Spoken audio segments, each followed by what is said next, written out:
Bonjour, je suis Yves de Diffray et vous écoutez Mentor Stratégie, le podcast des entrepreneurs qui veulent apprendre et éviter des erreurs.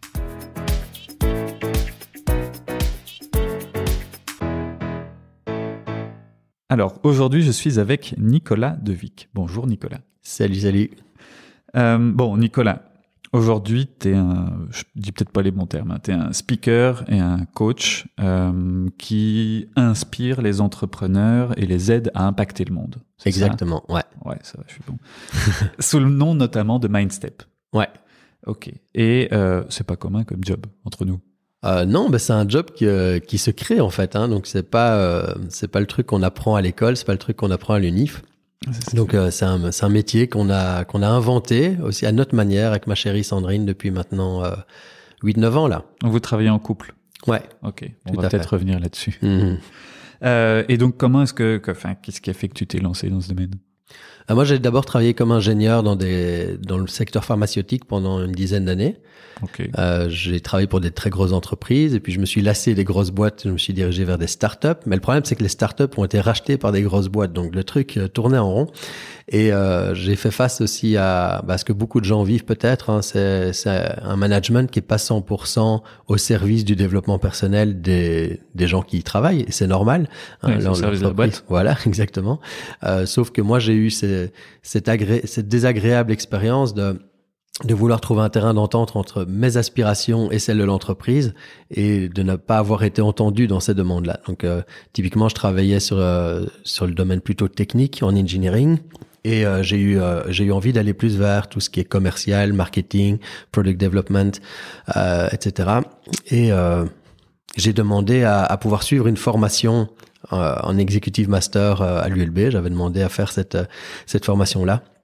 Et elle m'a été refusée pour des raisons budgétaires, etc. Donc, j'ai voulu proposer un plan win-win à cette entreprise en disant, je vais la financer moi-même.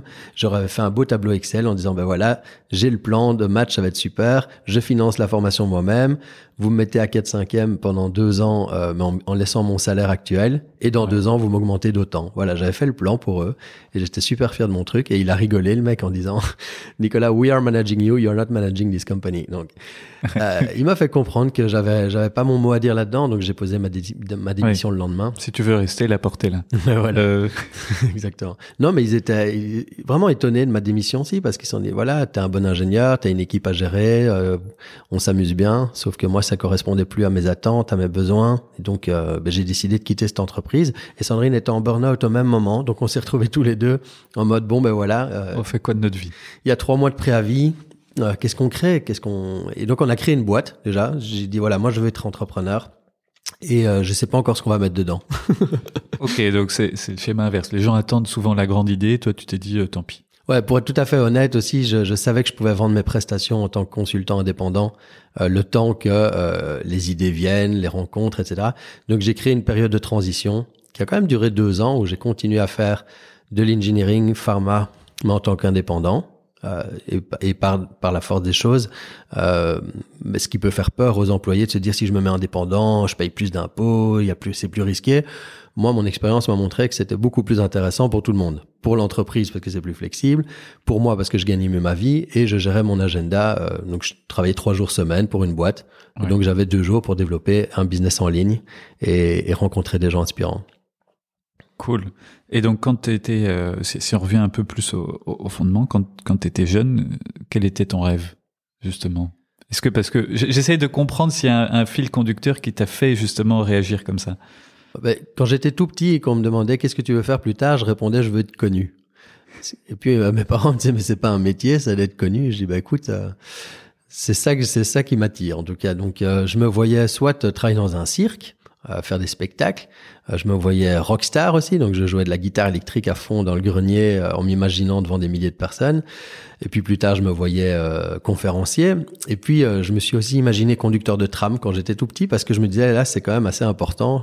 C'est le mec qui conduit et puis il y a tous ceux qui sont derrière. Et donc voilà, il y avait cette idée de leadership en tout cas. Je n'y mettais pas les mots, mais en tout cas d'attirer l'attention et d'inspirer les gens. Voilà, ça c'est quelque chose qui m'a drivé depuis que je suis tout petit.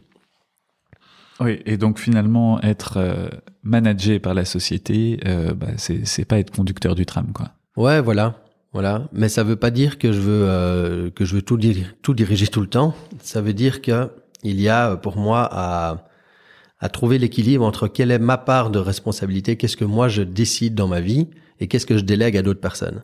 Et là, à un moment donné, quand j'ai raconté la démission, je me suis retrouvé à un carrefour où j'ai eu le sentiment que j'avais délégué 100% de la gestion de ma vie à des gens pour qui ce n'est pas important, en fait. Donc, ça n'a pas de sens. Et donc, reprendre juste la juste part de responsabilité de qu'est-ce que je veux, qu'est-ce que je ne veux plus, qu'est-ce que je décide de faire. Et donc, à ce moment-là, vous lancez votre boîte et tu as 2 jours par semaine pour pouvoir lancer ton concept. Ouais. Ok. Et qu'est-ce qui devient comme idée? En fait, ça a démarré avec un blog. Donc, je me suis dit, on va communiquer sur ce qu'on vit. Et je me suis mis à faire des petites vidéos. J'ai suivi des gourous américains du développement personnel, des Québécois et puis des Français. En voyant, voilà, il y a un mode de fonctionnement sur le web qui permet de rassembler des gens autour d'une idée. Alors, j'avais rien à vendre à ce moment-là. Donc, ce qu'on a fait, c'est qu'on a créé une mailing list, on a créé une communauté, on a créé des groupes Facebook et on a rassemblé des gens qui, comme nous, en avaient marre de leur boulot et qui voulaient entreprendre leur vie. Et on a appelé ça « J'entreprends ma vie ». Okay. Excuse-moi, je toussote un peu. Donc parfois, ma voix tremble. J'essaie de pas tousser dans le micro. Et puis, pendant 2 ans, du coup, on a alimenté cette communauté avec des stratégies qui, dans le moment, n'étaient même pas des stratégies conscientes, mais je me suis dit, personne nous connaît. Alors, comment est-ce qu'on fait pour rassembler des gens si on sait pas où crier, où j'existe, quoi. Et donc, ce qu'on a fait, c'est qu'on a organisé 3 types d'événements. Je vais en parler de 2 très rapidement. D'abord, une projection au cinéma d'un film qui était Enquête de sens avec Marc de la Ménardière. J'ai rencontré ce gars via, et puis je me suis dit, si je mets 150, 200 personnes en salle de cinéma, on fait une projection débat, ce sont des gens qui seront après dans nos mailing lists. Donc on a fait ça et ça a été un beau succès parce que les gens en parlaient autour d'eux. Les gens venaient voir le film, ils venaient pas voir Nicolas Devic. Oui. Mais par la force des choses, après, il y avait Sandrine et Nicolas qui étaient là en tant que hôtes. On a organisé aussi une conférence avec Thomas Dansbourg et Arnaud Rioux, ce qui était un très très beau coup marketing, mais avec un élan du cœur aussi. Donc c'était pas calculé. Je me suis dit voilà 2 hommes qui m'inspirent, des auteurs best-sellers. On va les mettre sur scène. Évidemment, ça m'a demandé de les travailler au corps parce que ils ont beaucoup de demandes de conférences. Donc je leur ai dit voilà, on va organiser quelque chose. Il y aura 800 personnes en salle. On va faire un streaming live sur YouTube. Donc c'était il y a 5 ans. Donc c'était les tout débuts de ces trucs-là. Et c'était un succès. Ils m'ont fait confiance. Et donc là, 800 personnes en salle, 3000 personnes en ligne, quelques milliers de personnes du coup dans nos listes. Et puis par la suite, on a pu se lancer et monétiser notre communauté par la suite, en fait. Et si je me souviens bien, parce qu'on s'était notamment vu à cette période, il y avait un concept qui m'avait pas mal intrigué. Tu disais, en fait, il faut faire un business model de sa vie. Et voilà, moi ça m'a parlé parce que je fais des business models pour tout, mais je faisais pas de business model pour ma famille ou ma vie. Et en fait, un plan, faire quelque chose. Pourquoi est-ce que on a une stratégie pour certaines choses et pas pour d'autres? Et effectivement, est-ce que tu peux en dire un peu plus sur ça? Oui, en fait, ce concept de business model de sa vie qui est venu d'un livre que j'ai acheté qui s'appelle Business Model You, qui était un best-seller à l'époque d'un auteur américain qui s'appelle Tim Clark. J'ai participé à un workshop organisé par Tim Clark à Budapest. Donc j'étais encore employé. Dans la période de préavis, j'ai dit à Sandrine, voilà, on part à Budapest, on va faire ce workshop. Je sens qu'il y a quelque chose à apprendre là-bas. Et ce qui ressort de l'outil Business Model You et de cette idée de business model de sa vie, c'est de mettre au centre la valeur. C'est ce qu'on fait dans un business model. On dit, voilà, quelle est la valeur que j'offre à qui? La valeur, c'est quoi? C'est quel est le bénéfice que j'apporte à des personnes? En quoi est-ce que j'aide les gens? On pourrait le résumer comme ça. Et évidemment, on doit se poser cette question quand on crée un business. C'est qui mon client idéal et qu'est-ce que je leur apporte comme valeur? C'est la question fondamentale que tout entrepreneur doit se poser. Mais on peut se poser cette question à titre personnel aussi, individuel. C'est moi, en tant qu'être humain, quelle est la valeur que je veux apporter et à qui? Et ça, on peut le faire en tant qu'employé, avec des compétences, des talents, avec un savoir-être, un savoir-faire. Mais on peut aussi le faire en tant qu'indépendant, en tant qu'entrepreneur, en tant que responsable d'une ASBL. Au-delà du modèle entrepreneurial, c'est de se dire qui j'aide à travers mon travail. Et donc ça, c'est une démarche qui est vraiment pertinente à faire parce que ça vient nous chercher sur qui on est et ce qu'on a envie vraiment d'apporter au monde. Et la contribution est un élément essentiel dans le développement personnel, spirituel d'une personne, c'est de se poser la question, à quoi est-ce que je contribue? D'ailleurs, quelqu'un qui va pas bien, et ça m'est arrivé aussi, on va en reparler par la suite, un moment, c'est quand on se dit, je sers à quoi, je fais quoi? Quelqu'un qui va pas bien, il va se dire, je sers à rien. Donc, la notion d'utilité et de contribution est au cœur de notre bien-être. Et si on arrive à mettre des mots là-dessus, et à clarifier, voilà, quelle est la valeur que moi j'apporte et à qui, eh bien, tout prend du sens. Et le sens, c'est ce qui manque le plus en ce moment, hein. Les gens sont en quête de sens. Complètement. Voilà. Donc, nous, on est parti vraiment sur cette idée fondamentale que notre entreprise allait aider les gens à se créer une vie libre et pleine de sens. La liberté, c'est, comme je disais tout à l'heure, c'est pas juste, liberté, c'est pas je me libère de tout et je suis moi contre le monde entier. Non, la liberté, c'est d'être libre de prendre des décisions en accord avec ses valeurs et de pouvoir, déléguer en conscience à d'autres personnes certains éléments de sa vie, mais prendre la responsabilité du reste. Donc, je suis libre de mes décisions et le sens. Et comment est-ce qu'on fait pour trouver ça? Parce que je suppose qu'il y en a plein qui se disent oui, mais qu'est-ce que j'ai envie de faire? Mais j'en sais rien. Alors, il y a plein de démarches et il y en a de plus en plus d'ailleurs. Déjà, dans le monde du coaching, c'est quand même l'élément clé des démarches d'accompagnement. Donc, il y a plusieurs types de coaching, mais en général, la prestation de coaching vise à aider la personne à mettre le doigt sur qu'est-ce que je ne veux plus, qu'est-ce que je veux à la place et pourquoi. Donc, je fais référence à cette vidéo célèbre de Simon Sinek, Start with Why. Démarrer avec le pourquoi je fais les choses et aller creuser ça demande de faire un travail sur soi. Alors, ça date pas d'hier, le connais-toi toi-même. C'est faire un travail d'introspection, un travail de connaissance de soi. Ça peut passer par de la psychothérapie, ça peut passer par du coaching, des retraites chamaniques, un voyage en solo. Quel que soit le chemin qu'on décide de faire, si on décide de le mettre au service de qui je suis et qu'est-ce que je veux vraiment, les réponses viennent en chemin. Et donc, j'ai pas de formule magique à donner aux gens pour ça, parce que chacun trouve un peu sa manière de faire. Oui. Mais ce qui est certain, c'est que dans mon expérience, se faire accompagner à ce niveau-là est primordial. Donc, toi, par exemple, c'est ce que tu fais en accompagnant. Ouais. Tu commences par ça. Oui, je me suis fait accompagner et je continue à me faire accompagner pour toutes les grandes questions de ma vie. Je me fais coacher surtout. Oui, et donc faut trouver le type de coach qui nous convient aussi. Ouais, bien sûr. Et puis parfois, ce sont des coachs professionnels. Parfois, il y a des amis dans notre entourage qui sont capables d'avoir une posture pour vraiment nous aider à clarifier des choses. On a tous déjà eu des discussions avec ça peut être des amis, ça peut être des gens qu'on croise dans un cercle d'affaires, des gens qui peuvent devenir des mentors aussi. Moi, j'en ai toutes les semaines. Voilà. Ok, et donc tu conçois petit à petit que ce genre de sujet t'intéresse en voyant des vidéos, en entretenant, en faisant tes conférences, t'as ton groupe qui se met en place. Et toi, tu trouves déjà via ça ce que tu veux faire ou t'es encore un peu hésitant? Mais là, le premier pas pour moi, c'était justement avec Tim Clark à Budapest, où vraiment j'ai senti que l'outil et la démarche derrière son livre Business Model You constituait un des moyens d'arriver à ce qu'on était en train de dire avant, c'est-à-dire apprendre à se connaître, quelle est la valeur que j'ai, quels sont mes talents, etc. Il y a beaucoup d'autres démarches que celle-là, mais celle-là me parlait bien. Et donc, j'ai fait un deal avec cet auteur américain, ce qui n'a pas été évident. D'ailleurs, j'ai écrit un livre complet plutôt que parfait où j'explique toute la négociation que j'ai mise en place avec cet Américain qui se dit d'abord, c'est qui ce petit Belge qui a pas d'audience, qui sort de nulle part et qui me propose un deal. Mais n'empêche qu'il a accepté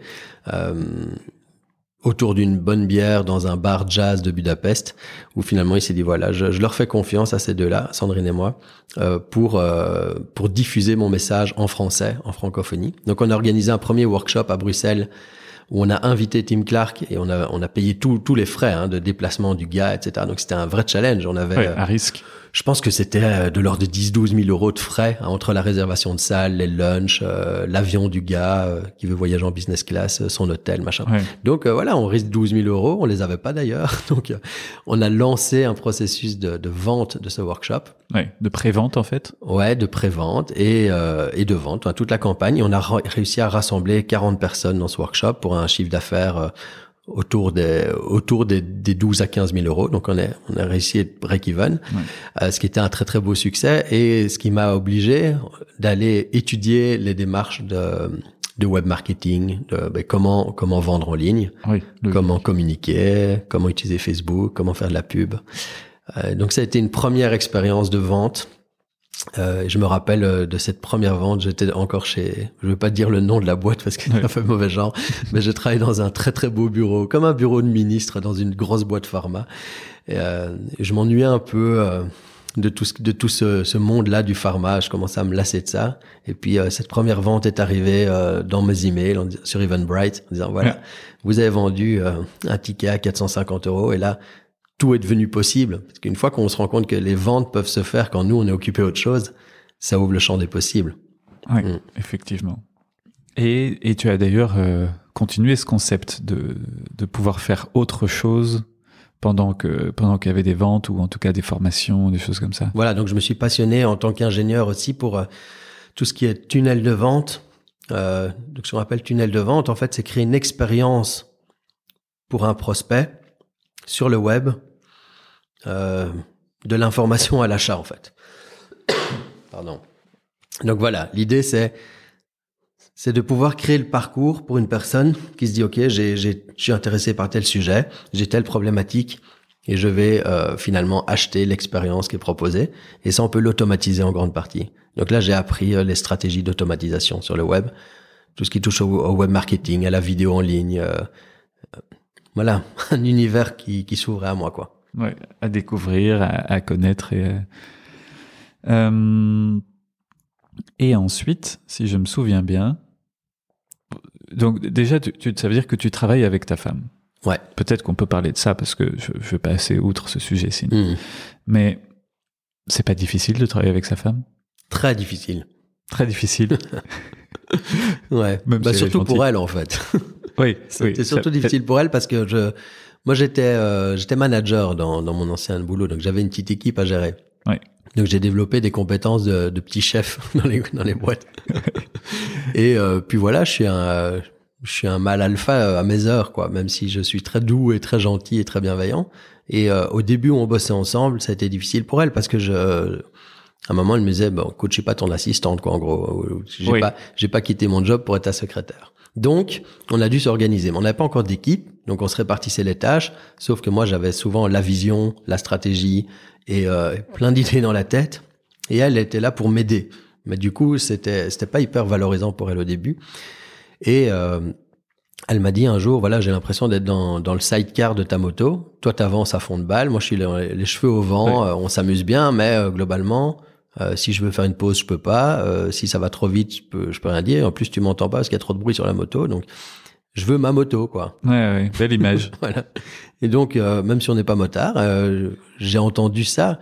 On a été jusqu'à faire une thérapie de couple, d'ailleurs, parce qu'on s'engueulait tout le temps. À être parents, copropriétaire d'un appart, associé, enfin marié, tout le bazar. À un moment donné, tout se mélangeait. Ouais, et puis tout le temps ensemble, du coup. Et tout le temps ensemble.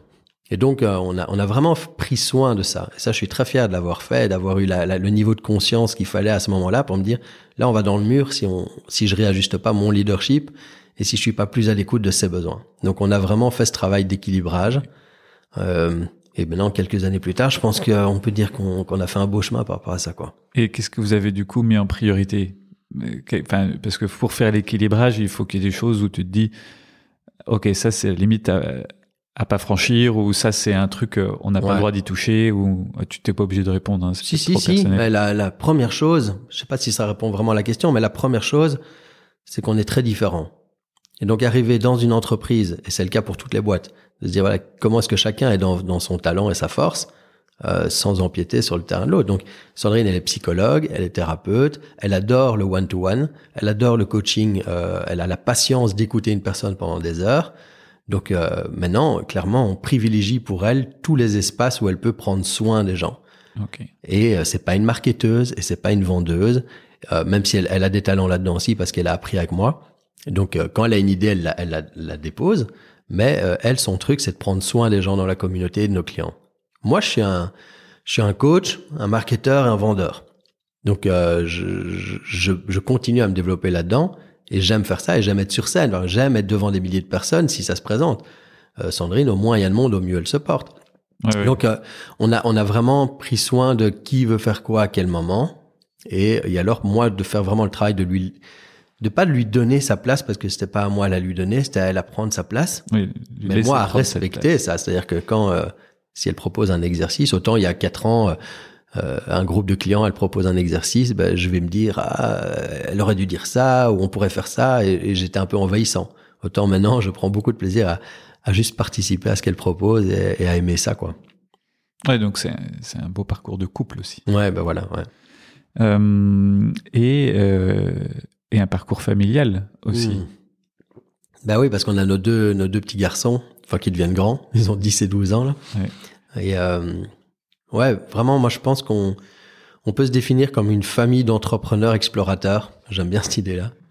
C'est-à-dire d'aller à la rencontre de nouvelles façons de voir la vie, de nouvelles possibilités. On avait le grand rêve de faire un tour du monde en famille. On l'a réalisé il y a 2 ans.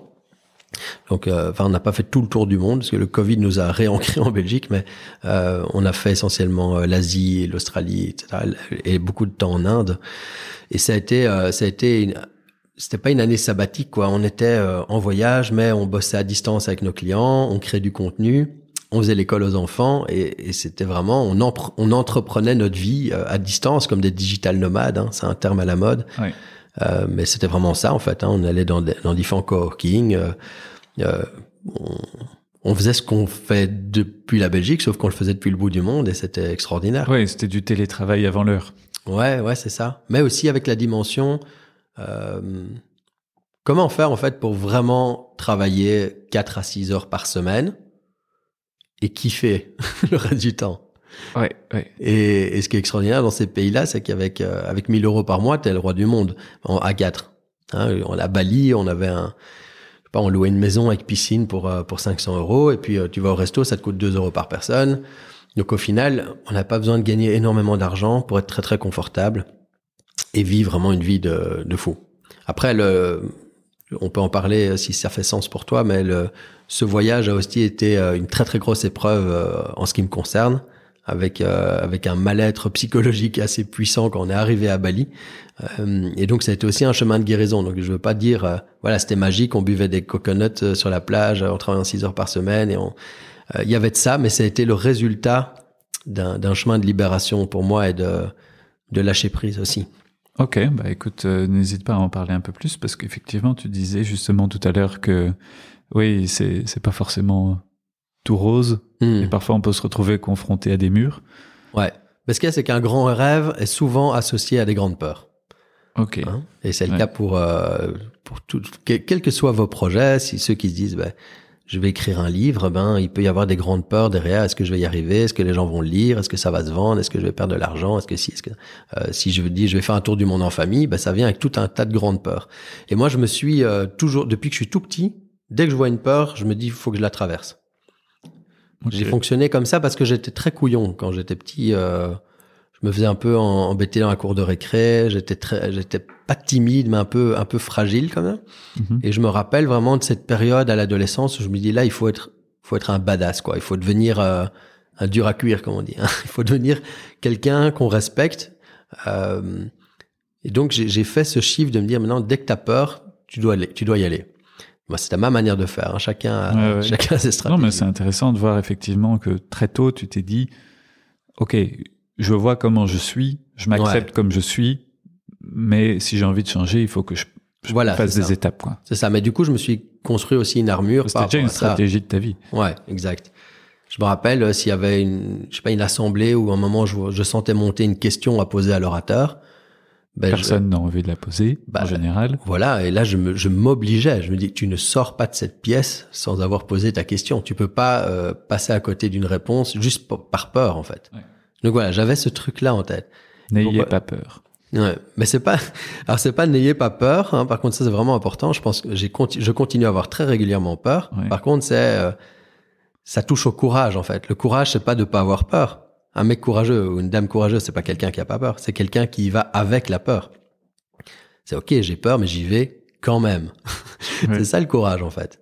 Et pourquoi je raconte ça? Parce que je sais plus pourquoi j'étais parti sur parce que quand t'étais à Bali, t'as eu un petit moment un peu compliqué. Ah oui, c'est ça. Bah en fait, le tour du monde en famille, j'ai visualisé ça sur un vélo de spinning avec, tu vois, le spinning en salle, là, Ouais.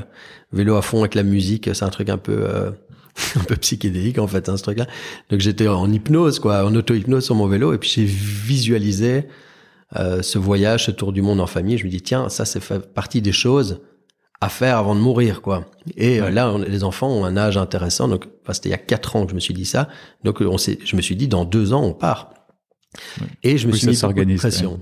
Ouais, mais c'est ça le problème, c'est que ça s'organise, mais on l'a pas organisé. J'ai tout mis sur comment faire en sorte que notre business soit rentable en ligne pour pouvoir partir autour du monde sans que ça pose problème en quoi que ce soit. Donc ça, ce qui était génial, c'est que ça m'a permis de vraiment étudier à fond les stratégies du web, de voir comment créer un produit en ligne, comment créer des offres, faire des webinars, faire des podcasts, rassembler plein de gens. Parce que je me dis, voilà, après on va partir en tour du monde et ces gens-là, on va s'en occuper, mais à distance. Donc il y avait ça. Puis je me suis mis pas mal de pression en me disant, il faudrait qu'il y ait un caméraman qui vienne avec nous pendant tout le voyage pour faire un vlog. Pour l'école aux enfants, il faudrait que, tiens, si on crée un projet de comment faire l'école à distance. Enfin, je me suis mis tellement de trucs dans la tête que quand on est parti, au moment de partir, je me suis effondré. Et ce qui était un déclencheur aussi, je le raconte vraiment en détail dans le bouquin, mais ça peut paraître être une bêtise, hein, mais j'avais une voiture à revendre, une belle Audi A3 dont j'étais très fier. Ouais. Je me dis voilà, c'est parfait, je vais revendre ma bagnole, ça va nous faire du cash pour partir. Ouais. Donc ça va permettre de payer le logement pendant 6 mois. En gros, c'était ça mon plan. Sauf que j'ai revendu ma voiture à un arnaqueur. C'était un réseau organisé de gens qui ils m'ont fait une offre supérieure au marché. Et en gros, ils m'ont fait un virement qui est jamais arrivé. Mais ils m'avaient montré la preuve du virement, le papier d'identité, la facture. Tout était fake, en fait. Donc, super bien organisé. L'argent est jamais arrivé. Mais la voiture était plus là. Et la voiture était plus là. Et j'avais tellement honte de m'être fait arnaquer comme ça, que je suis parti dans une spirale infernale de culpabilité. J'avais l'impression de mettre ma famille en danger avec mes conneries, hein, du coup, de même pas être capable en tant que bon père de famille de bien revendre ça et de prendre soin de nos finances. Et donc on est parti. Finalement parti à l'aventure alors que tu voulais partir en ayant quand même organisé un peu de confort, quoi. Ouais, c'est ça. Après, j'ai lu, je sais pas si t'as lu L'Alchimiste de Paulo Coelho. Ouais. Le gars, au moment de partir chercher son trésor en Égypte, il se fait voler tout l'argent de la vente de ses moutons. Oui. Parce qu'il veut des chameaux, je sais pas si tu te rappelles. Il veut des chameaux et il se fait arnaquer et il se retrouve complètement à sec. Et c'est peut-être ça le voyage aussi, hein, c'est de voir comment est-ce qu'on peut lâcher la peur du manque et de se dire en fait on n'a pas besoin de grand chose pour vivre et tout va bien se passer. Et c'est ça que j'ai appris à Bali en Inde, c'est qu'on pouvait vivre pour pas grand chose et que notre business en ligne était amplement suffisant pour subvenir à nos besoins.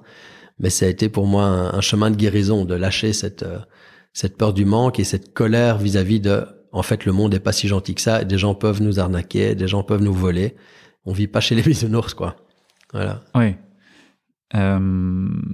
Et donc, on en a parlé déjà 2 ou 3 fois.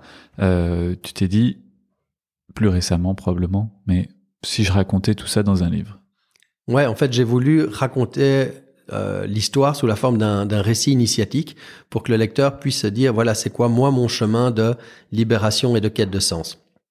Donc à travers toutes des histoires qui sont les miennes, hein, c'est moi le héros entre guillemets de ce livre, mais le vrai héros de ce livre c'est le lecteur en fait, c'est de se dire qu'est-ce que moi j'aurais fait dans telle situation? Ou bien est-ce que cette histoire-là correspond à une histoire que moi aussi j'ai vécue? Un moment où j'ai voulu quitter mon boulot, un moment où j'ai voulu négocier mais j'ai pas obtenu ce que je voulais, un moment où j'aurais voulu oser mais j'ai pas osé. Donc je raconte une série d'histoires qui sont évidemment connectées les unes aux autres.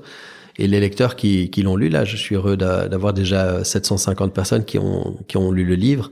Les retours que j'ai reçus, ça ne donne pas de leçons. Par contre, je peux moi-même voir qu'est-ce que ça signifie pour moi et quelles sont les décisions que j'ai à prendre dans ma propre vie, quoi. Ça aide à se poser les bonnes questions. Voilà. Et donc, ça s'appelle « Complet plutôt que parfait ». Ouais.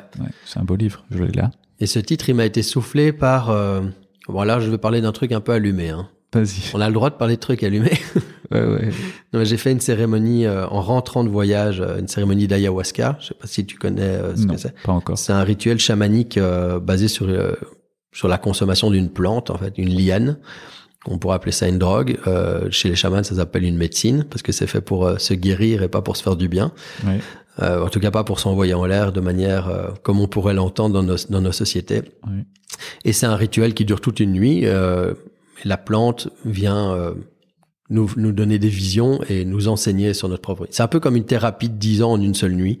On revisite tous les épisodes de sa vie, tous les traumatismes, toutes les peurs, tous les fantasmes, toutes les choses qui nous ont fait honte quand on était enfant. Donc c'est vraiment très puissant, ça se fait en groupe, etc.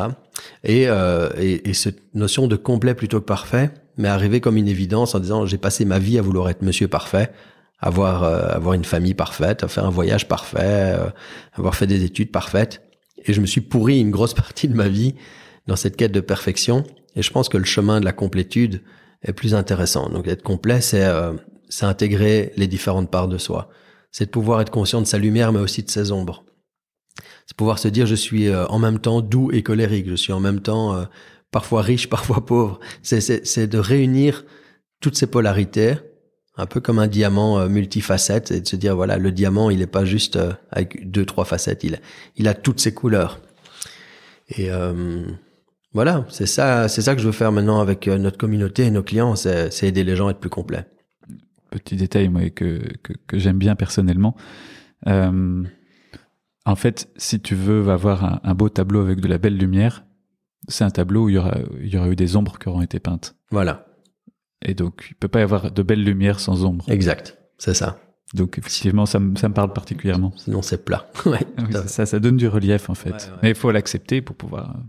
Ouais, et puis c'est pas juste philosophique, hein, quand il travaille sur ces ombres, c'est aller les voir en face, c'est aussi de voir quelles sont les parties de nous qui parfois nous mettent en colère, nous répulsent, et qu'est-ce qu'on voit chez les autres qui nous dérange. Souvent, je vois les gens juger et critiquer les personnes en face d'eux, et très souvent, ce sont des parts d'ombre personnelles qu'on voit chez l'autre et qui nous énervent. Donc, on peut apprendre vraiment à intégrer ces parts-là pour leur donner au fur et à mesure moins de place et laisser plus de lumière, mais comme tu dis, mettre du relief.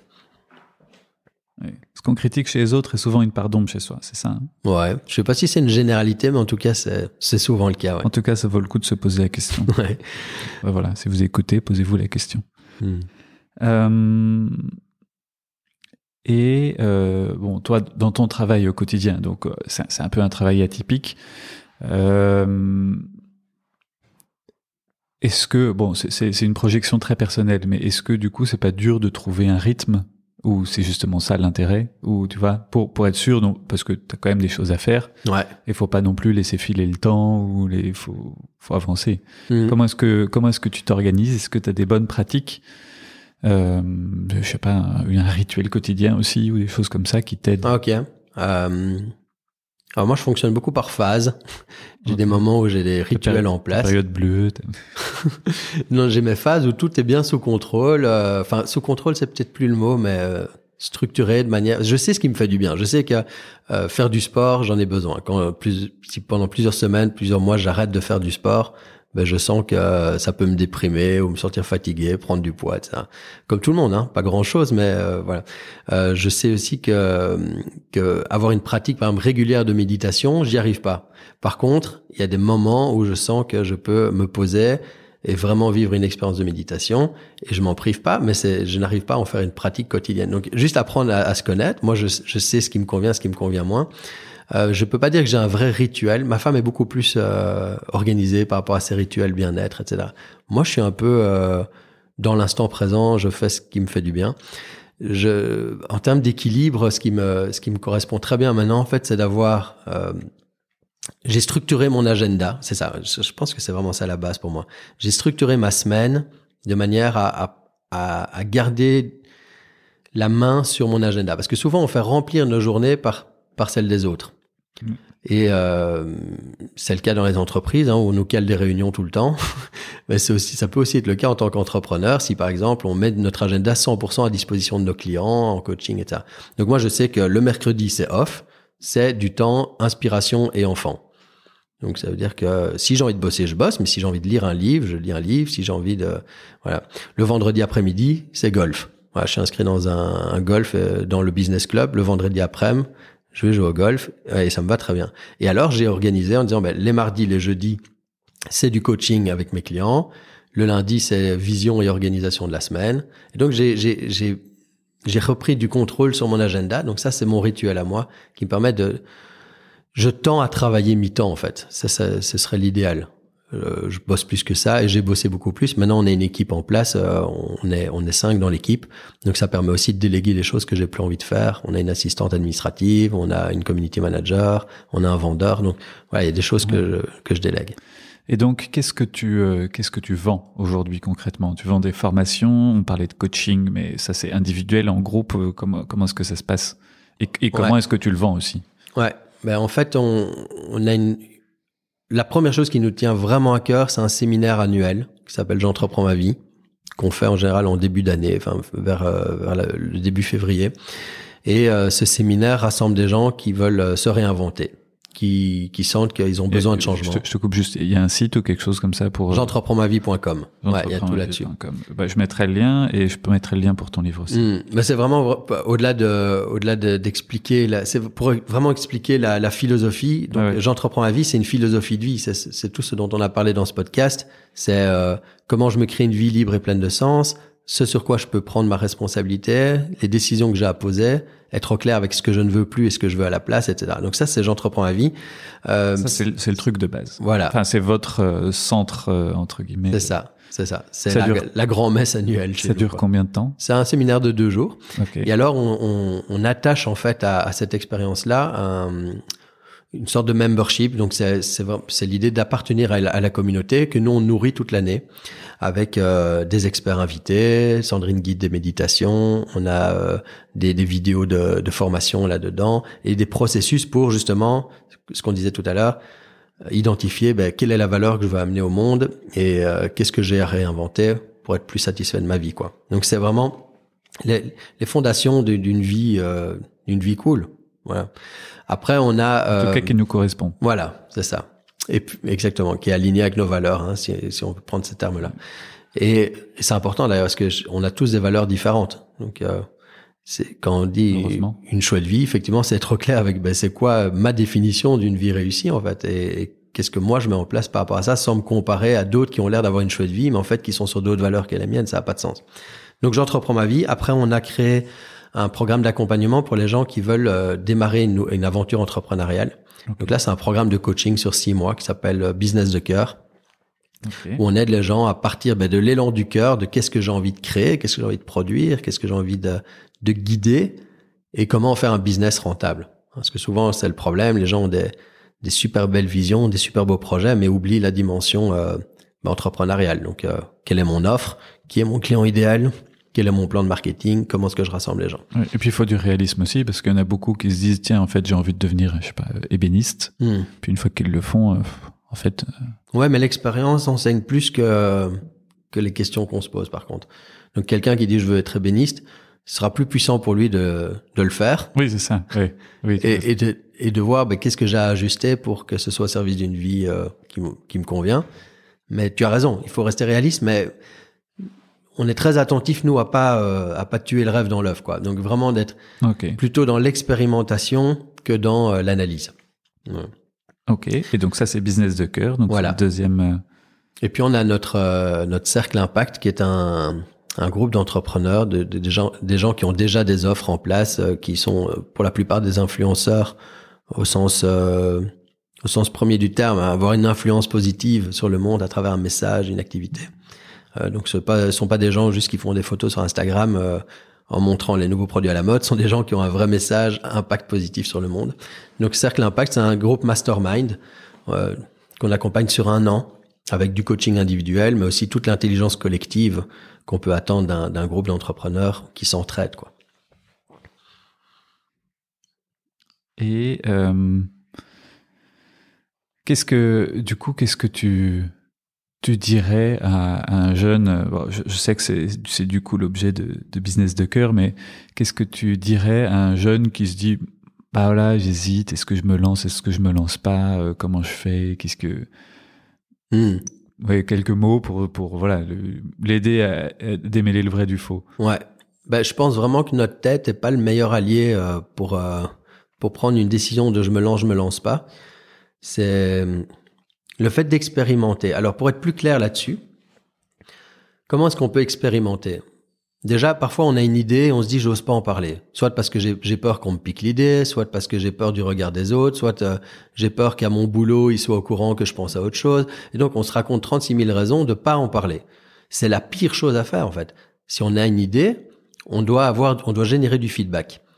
Parce que notre tête, si elle génère son propre feedback, on vient casser nos rêves. Tout seul. On est des très bons saboteurs de nos propres rêves. C'est la raison pour laquelle la plupart des projets restent des fantasmes. Donc, si on veut qu'un rêve devienne réalité, la première chose, c'est de le rendre réel dans notre imaginaire et d'en parler comme si c'était vrai. Donc, la première chose à faire, quand je dis expérimenter, c'est en parler. Ça peut être, tiens, avec qui est-ce que j'ai envie de faire un lunch pour parler de mon idée? Est-ce qu'il y a quelqu'un qui m'inspire et qui pourrait me donner du feedback là-dessus?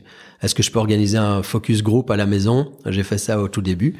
Donc voilà, j'ai une idée, je rassemble 7-8 personnes que je trouve smart ou sympa ou machin, je les rassemble, j'organise un petit drink zakouski à la maison et je leur pitch le projet et puis je prends un tour de feedback, quoi. C'est hyper riche. Donc il faut générer du feedback. Donc ça, c'est une première manière d'expérimenter. Et la deuxième, pour moi, dans nos programmes, ce qu'on fait, c'est qu'on amène les gens à aller chercher le plus rapidement possible leur première vente. Pourquoi? Parce que ça rend ultra concret l'idée et ça nous oblige à valider un certain nombre de choses. C'est à qui je m'adresse et qu'est-ce que je propose. Donc, je te parlais tout à l'heure de cette première vente Business Model U là que j'ai faite dans le bureau d'une boîte pharma. Mais cette première vente a déclenché en moi la croyance que c'est possible. C'est possible de vendre en ligne. C'est possible de rassembler des gens même si je suis pas connu. C'est possible de générer plusieurs milliers d'euros en quelques semaines. On a fait le premier webinar de vente de programme J'entreprends à vie. Je pense qu'on avait fait 85 000 euros de chiffre d'affaires sur un webinar. Ça change tout ce qui est possible, en fait. Oui, parce que moi, dans ma tête, avant, c'est je gagne 2500 euros par mois en tant que salarié. Je peux générer 85 000 euros en une soirée. Donc ça veut pas dire que je fais ça tous les soirs. Hein. Donc il y a du travail. C'est un autre modèle. Ça veut pas dire que je gagne plus au final. Ça veut juste dire que ça change le paradigme. Ça change les croyances qu'on a au sujet de comment générer de l'abondance. Et donc, pourquoi je raconte ça? Parce que c'est passé par de l'expérimentation, c'est passé par des webinars ratés, c'est passé par des offres qui parlent pas aux gens. Mais si on ne teste pas, on peut pas savoir si notre idée tient la route. Mm-hmm. Et Einstein dit on peut pas résoudre un problème avec le même cerveau que celui qui l'a créé. Un truc comme ça. Donc en gros, on peut pas nous-mêmes être initiateur d'une idée et résoudre le problème seul sans avoir testé dans le monde réel. Qu'est-ce que ça génère, mes idées? Intéressant. Du coup, ça me parle, donc je suis en train de réfléchir à d'autres choses. Du coup, pour avoir toutes ces idées, toi, parce que en fait, tu donnes des formations, tu aides des personnes, mais il faut que toi-même tu te formes. Enfin, il faut que tu aies quelque chose à dire. Il faut que tu ailles toi-même toujours plus loin. Comment est-ce que tu te formes? Est-ce que tu as toi-même des mentors? Tu parlais tout à l'heure d'un coach. Ouais, j'ai eu plusieurs mentors et j'en ai toujours. Il y a Tim Clark que j'ai suivi pendant des années. Ça a été une collaboration dont j'ai beaucoup appris. Il y a Martin Latulippe qui a été très présent aussi, un Québécois, un mentor assez exceptionnel qui est devenu un ami. Des gens comme Arnaud Rioux qui est chaman.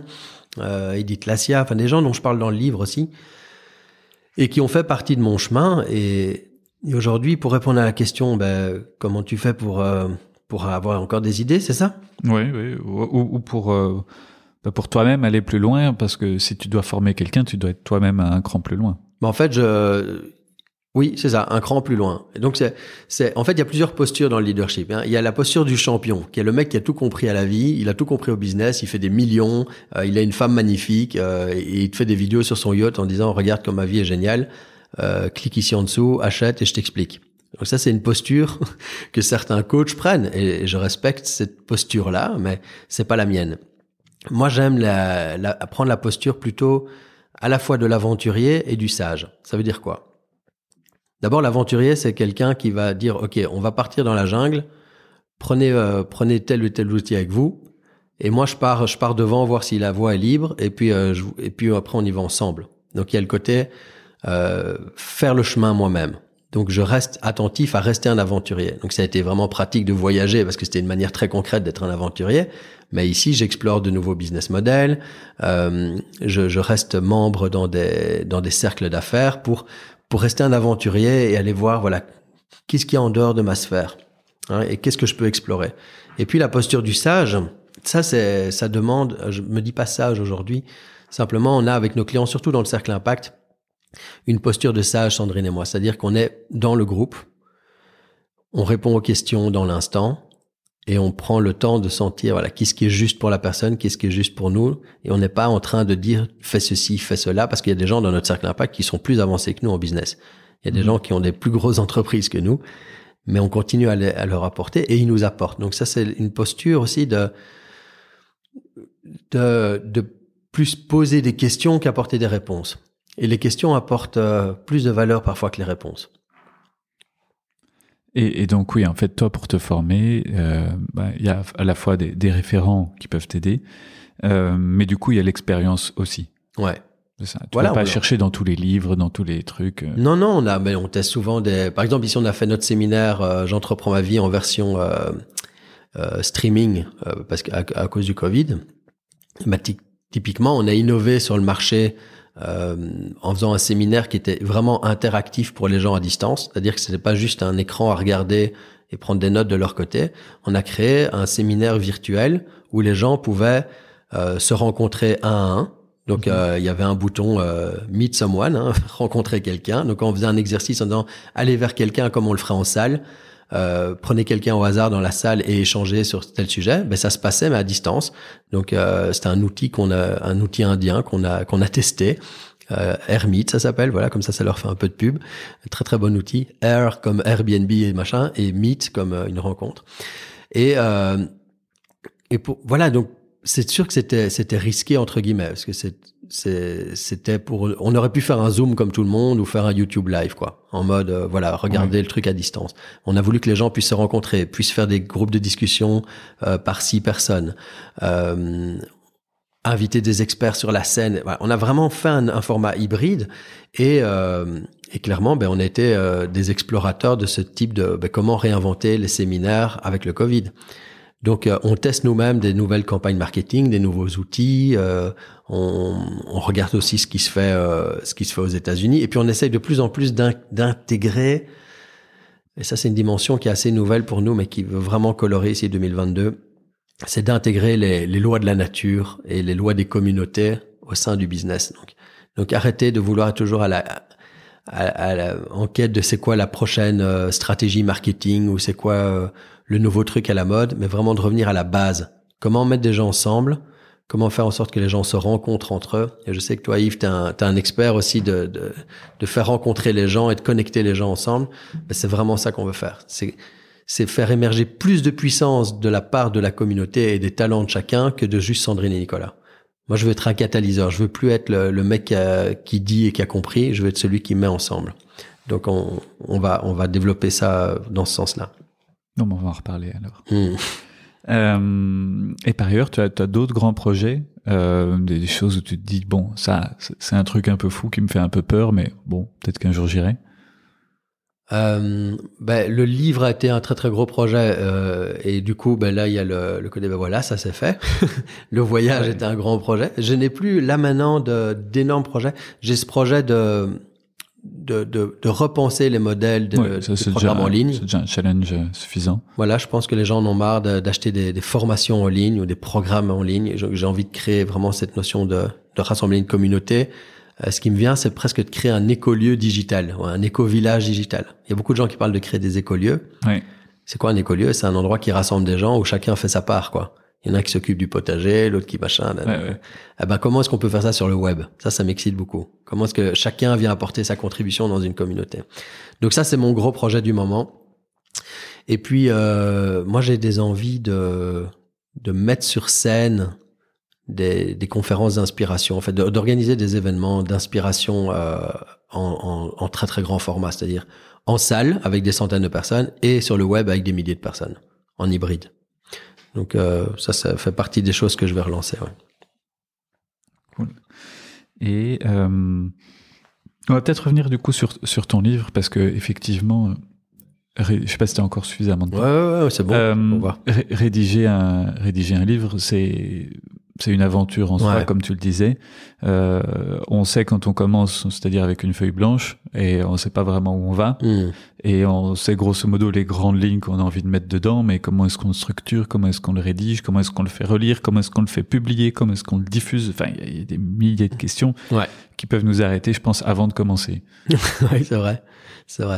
Ma démarche a été de m'entourer, comme toujours d'ailleurs. Donc j'ai fait appel à Laurence Ortega, qui est une coach d'auteur. Donc c'est moi qui écris, mais elle était là pour m'aider à tenir le planning.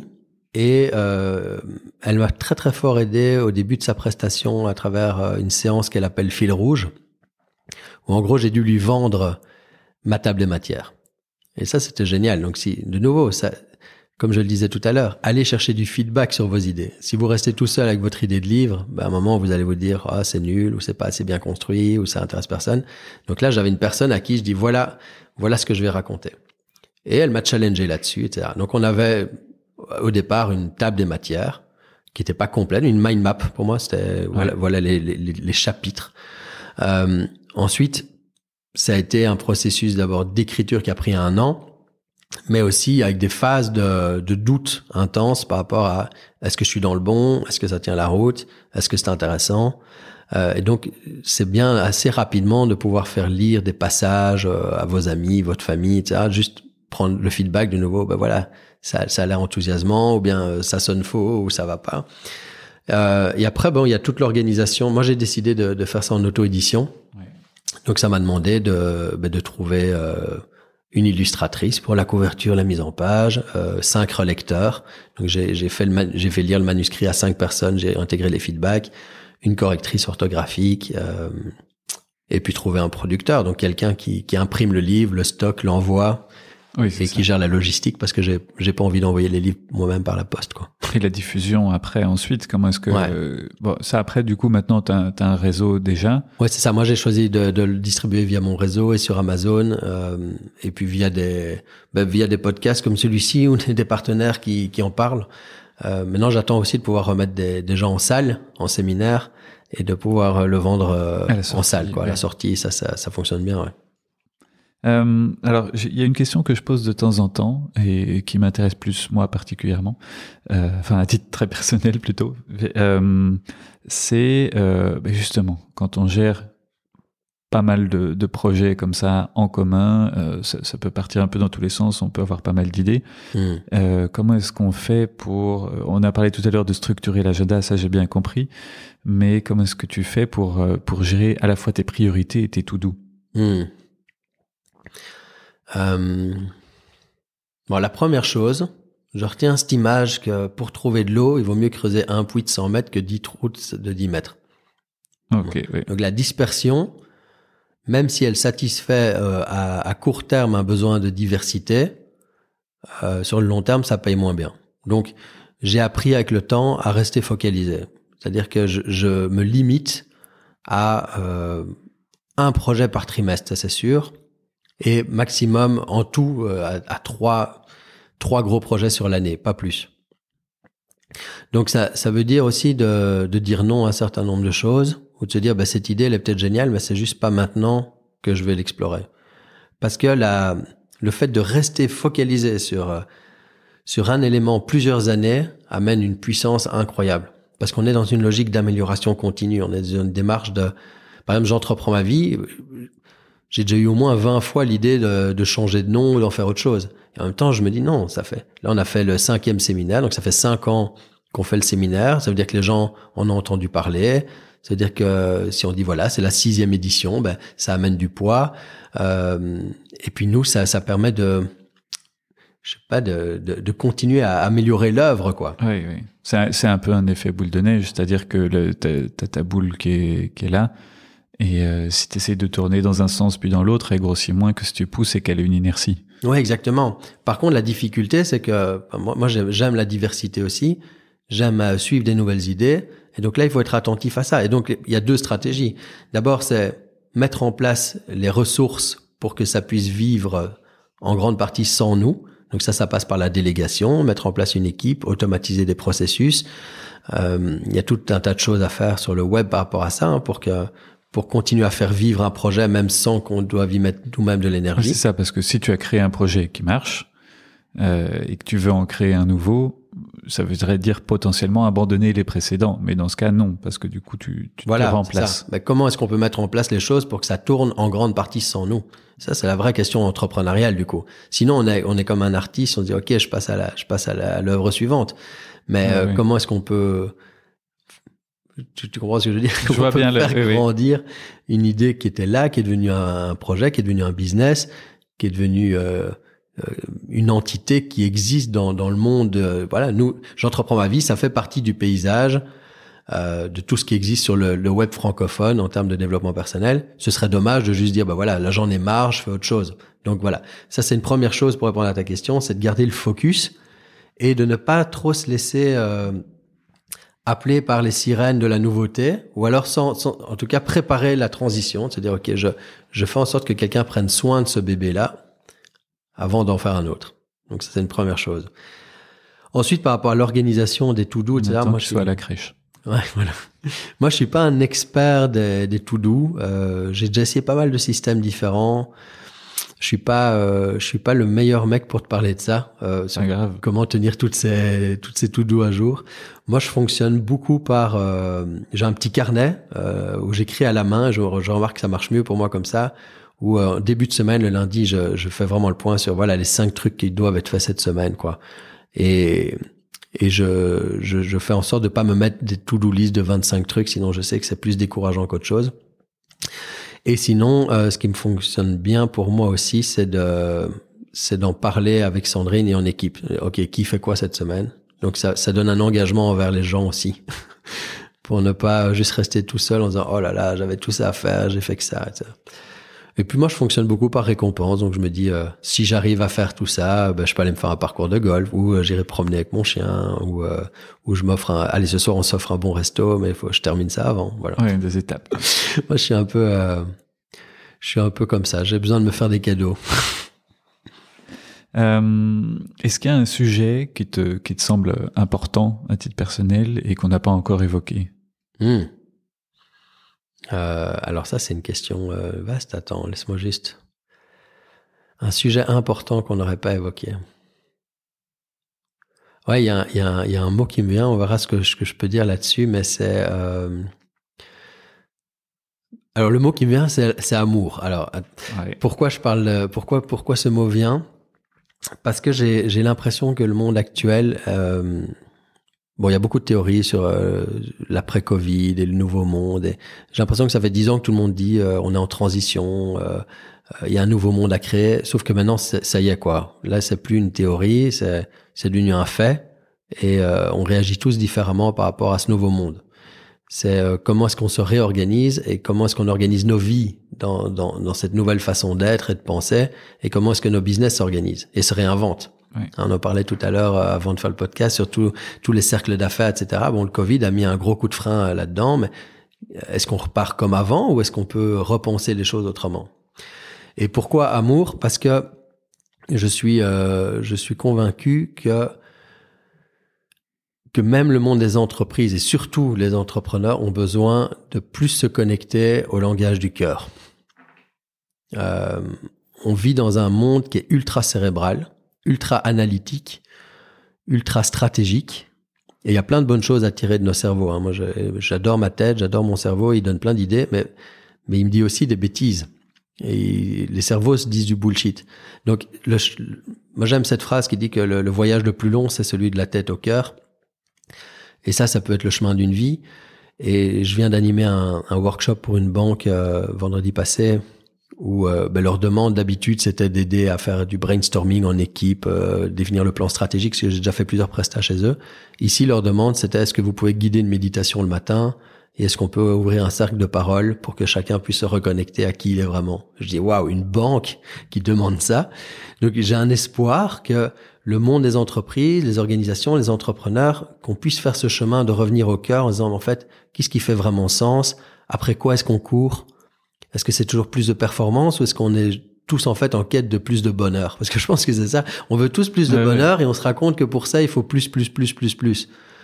Alors que si tu prends le temps d'enlever les couches de fantasmes, de comparaison et de toujours plus de matériel, plus d'argent, plus de profit, quand tu reviens dans le cœur, en fait, il y a quoi? Il y a plus d'amour, plus de sourire, plus de joie, plus de légèreté, plus de temps. Et donc, tu penses que une des évolutions possibles post-Covid, mais tout court de notre société, c'est justement potentiellement de se recentrer peut-être sur cet aspect-là, on va dire plus humain, et pas forcément sur le profit. Ouais, mais faut faire attention aussi à ce langage-là parce que plus humain, c'est aussi très humain en fait la performance et le profit. Oui, non. Je comprends ce que tu dis, mais c'est parce que mais c'est ce que beaucoup de gens disent. Voilà, on veut remettre l'humain au centre, mais l'humain il a toujours été au centre. Mais l'humain avec ses ombres et sa lumière. Donc l'espace du cœur, c'est un espace où on peut être dans son intuition, on peut être en lien avec ses émotions. On peut parler vrai. On parle beaucoup d'authenticité en ce moment, d'humilité. Je pense que c'est dans cet espace-là que ça se passe aussi. Et on peut tous faire l'exercice, de fermer les yeux, de respirer, de mettre de la conscience dans son cœur et de se dire, si je suis vraiment honnête avec moi-même, là maintenant, de quoi j'ai besoin, qu'est-ce qui me fait du bien, et on peut avoir le feu et de se dire, je suis dans l'action et la performance et que ça vienne du cœur, c'est aussi ok. Mais ça peut aussi être, là, j'ai besoin de temps pour moi. J'ai besoin d'être plus dans la nature, j'ai besoin de passer plus de temps avec mes enfants, et qu'on revienne aux vraies questions de qu'est-ce qui nous fait du bien, quoi. Et je pense que les boîtes et les entreprises et les entrepreneurs ont un rôle à jouer là-dedans. Et donc ça supposera potentiellement, peut-être revoir les équilibres internes aussi. Ouais. Peut-être que la priorité sera pas forcément la rémunération financière, mais de pouvoir permettre ça ou de... Oui. Et en même temps, il y a un effet magique que je constate, c'est qu'il y a plus d'abondance parfois à lâcher la performance. Ouais. Il y a un double effet qui se coule, quoi. C'est une croyance à changer. En fait, ta réflexion vient d'une croyance commune que je partage avec toi et qu'on a tous bien ancré dans nos études, qui est pour gagner plus, il faut travailler plus. Il faut que ça fasse mal, quoi, presque. Oui. Et si c'était faux, en fait, et si on nous avait dit une grosse connerie, et qu'en fait, on peut, dans la détente, dans le bien-être et dans l'espace du cœur, générer suffisamment d'abondance pour être totalement heureux, quoi. C'est ça la vraie question.